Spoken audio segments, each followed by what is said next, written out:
Hey guys, Bukoid here. Do a video for you.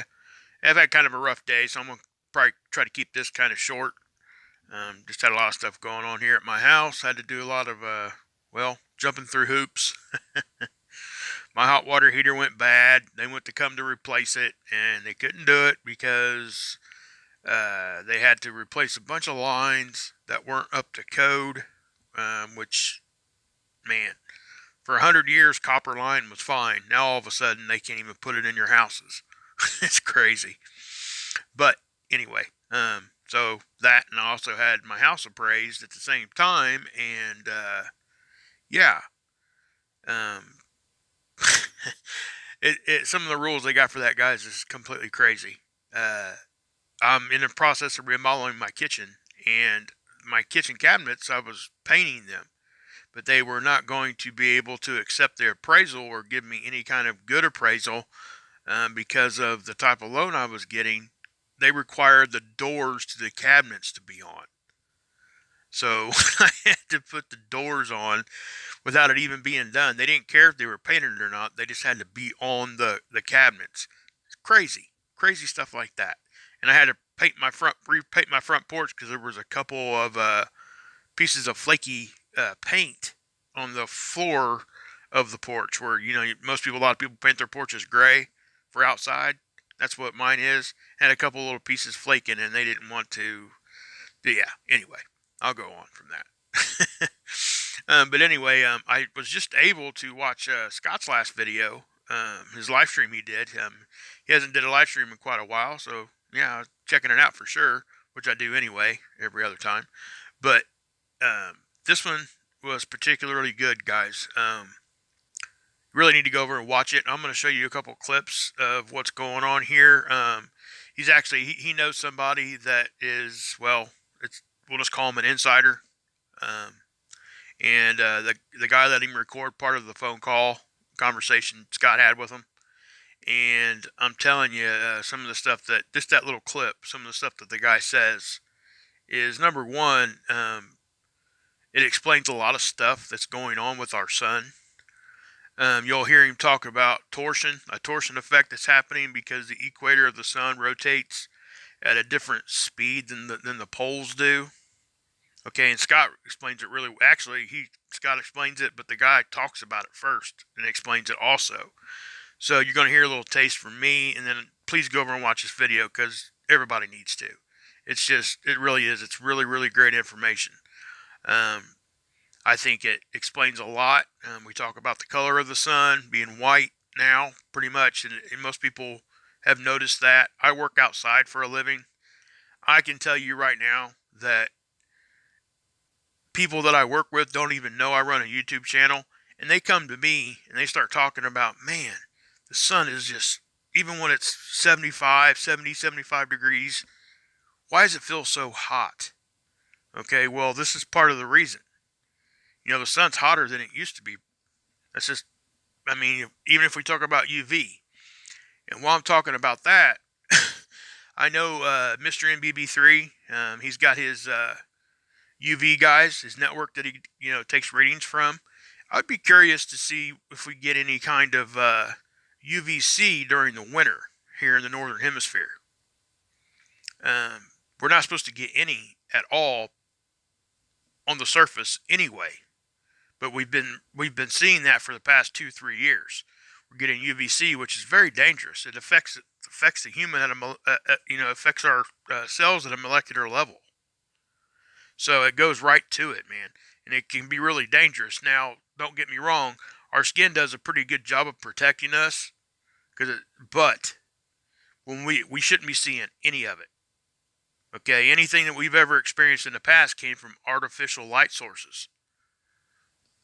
So you can kind of take that and run with it if you want to. Also, I've did videos on it. Go check them out.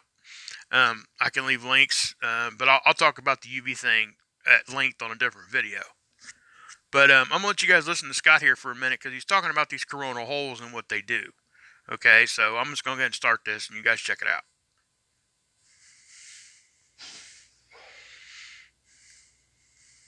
As we talked further, we got into the aspect of why we are now constantly under the gun of these coronal holes, always facing Earth. Literally, on a day-to-day basis, we can watch the outer atmosphere of the sun dissipate and disappear. And we're going to go ahead and jump into that right now. And I'll show you point blank.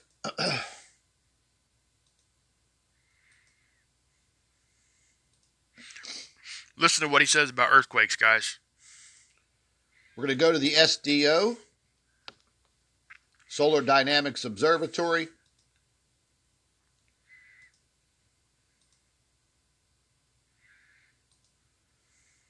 And this is our extreme ultraviolet view of the sun right now. This is a 48-hour loop.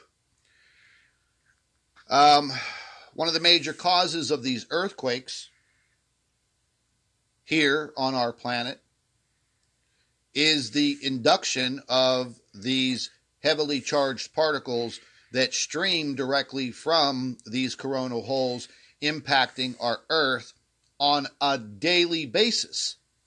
Every second of every day, we are under this threat. Okay, guys. Yeah. So basically, he just said pretty much what I've been saying and he was talking about this even before I ever, he's the one that really actually brought this to my attention and taught me about it. So, but I've been talking about this for about the past week, and so has he. He's been doing his videos. He just hasn't done any live streams. But to hear him talk about this, it does put it, for me, it helps me understand it even better. But it just kind of drives the point home. I'm not the only one seeing this. It's not just, in matter of fact, it's not even just me and Scott on this issue. There's a lot of people that, they're kind of hard to find sometimes. Those guys. I mean, just face it. We get these coronal holes, and there's probably a handful of us that actually consider that part of earthquake danger or forecasting, or can affect the earth in that way. There's not very many of us, but they are out there. They're hard to find. They really are. But more and more people are starting to come around to this, and I think it's because people like Scott and myself are out there talking about it, and they're starting to. I think sometimes we kind of break those walls down for the guys that are in the mainstream, and they're afraid to come out there and say it because they might lose their jobs and stuff. So when we start bringing those walls down a little bit, sometimes they get a little braver, and they'll step up and start talking about it too. They've known this. They all know it. Every one of them probably know it, guys. I'm just going to say that. They just don't want to say it because they don't want to lose their careers. That's a fact. Again, right before he talked about this, he actually played a piece of the phone call that he had with this insider. And guys, go check it out. It talks about that torsion effect, explains a lot of stuff. So, hold on just a second. Okay, guys, he's going to talk about something else here that I've actually been noticing myself here for the past, I don't know. Well, I actually seen it about a year ago, and it seemed to come and go, but it's getting more and more constant. We're able to pick it up more and more, and it's happening always around this 28-day thing, always. So just listen to this. But now, I'm starting to think a little bit differently on why we're seeing these huge, big white flashes on these coronagraphs. That actually has me quite alarmed now, knowing what I know.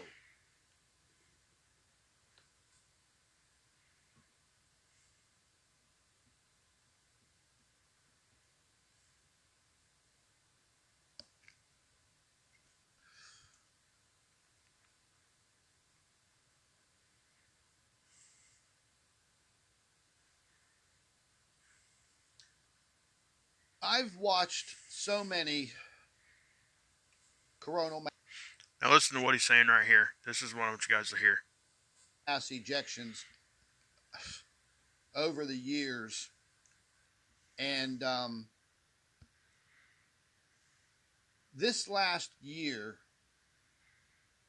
it seems that something has changed in the formation of these coronal mass ejections. Meaning, as they exit the sun, they have this kind of a ball shape, as you see forming there. And you could literally see it being pulled apart, the plasma being pulled right off the sun. Usually, when we see coronal mass ejections, they are massive explosions. Boom! Like that. But as of lately, throughout 2019, these coronal mass ejections have taken that formation that you're seeing on your screen right now.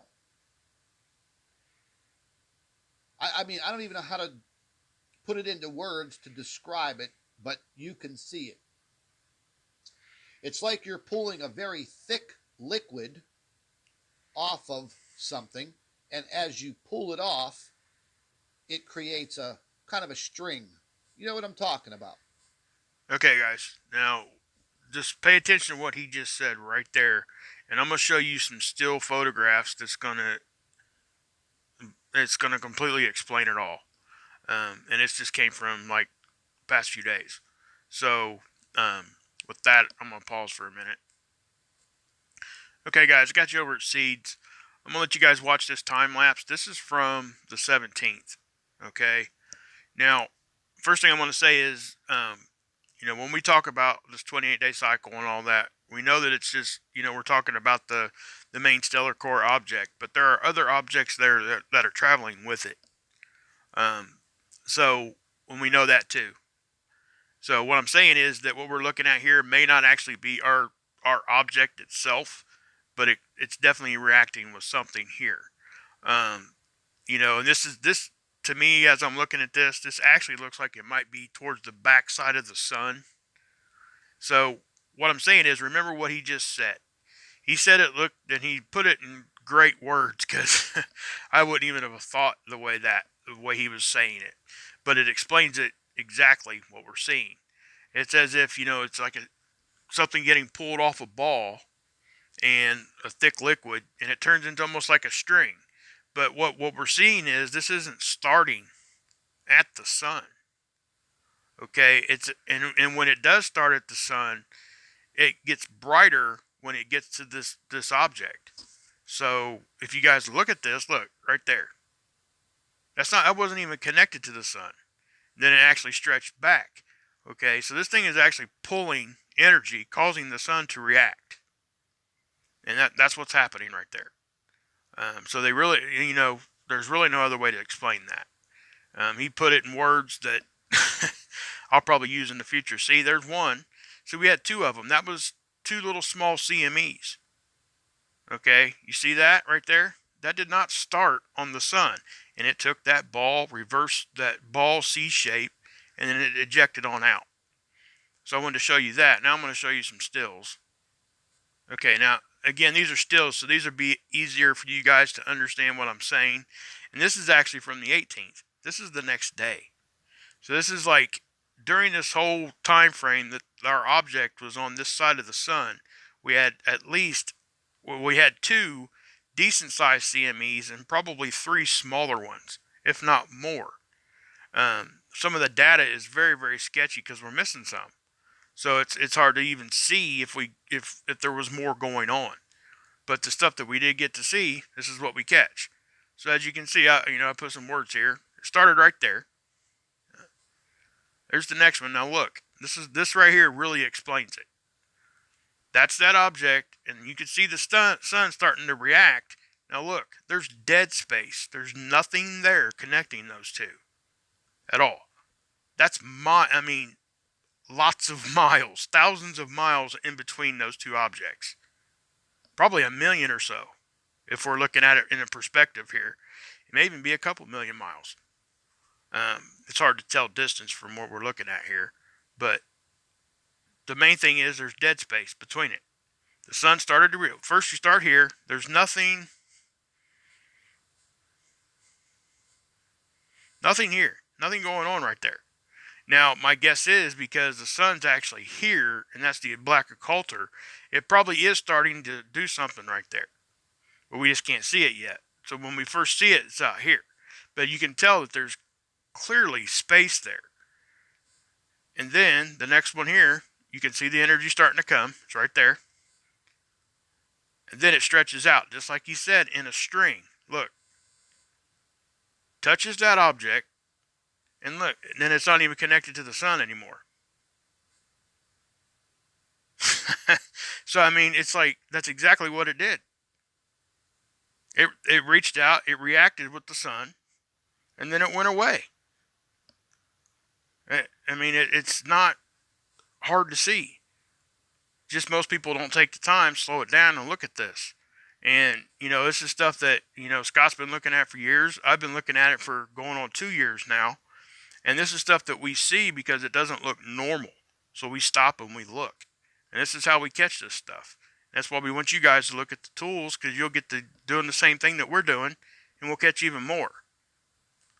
Because let's just face it, they're trying to hide some of this stuff from us now. They're shutting these tools off, and we're not getting the data that we used to. And that's just what it is.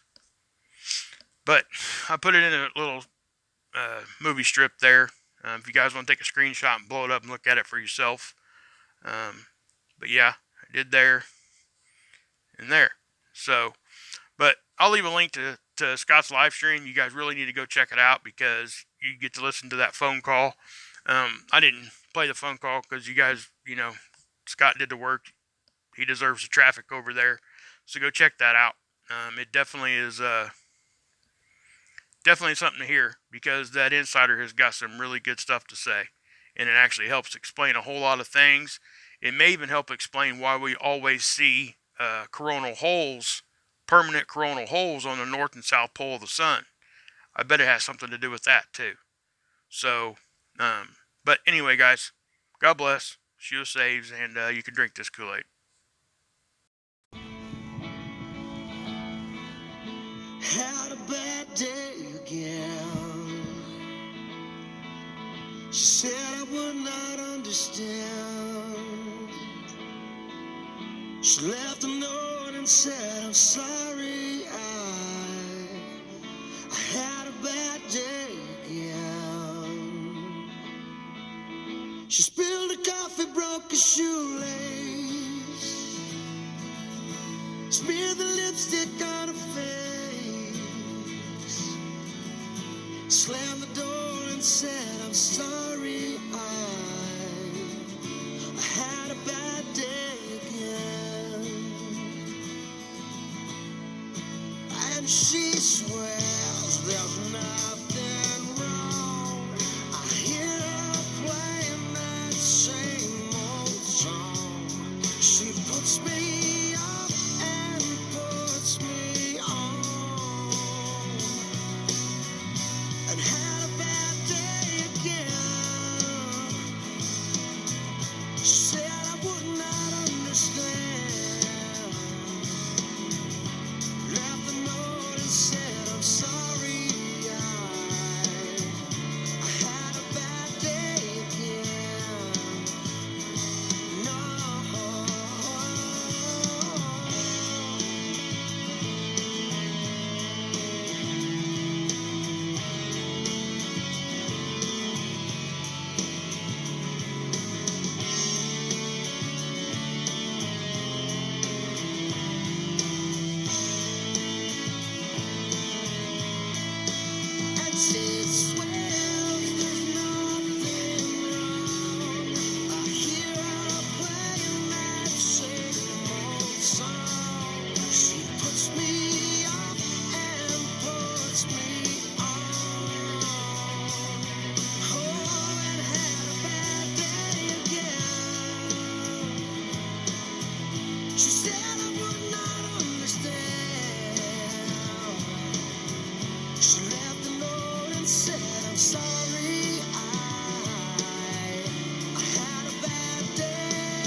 you understand me?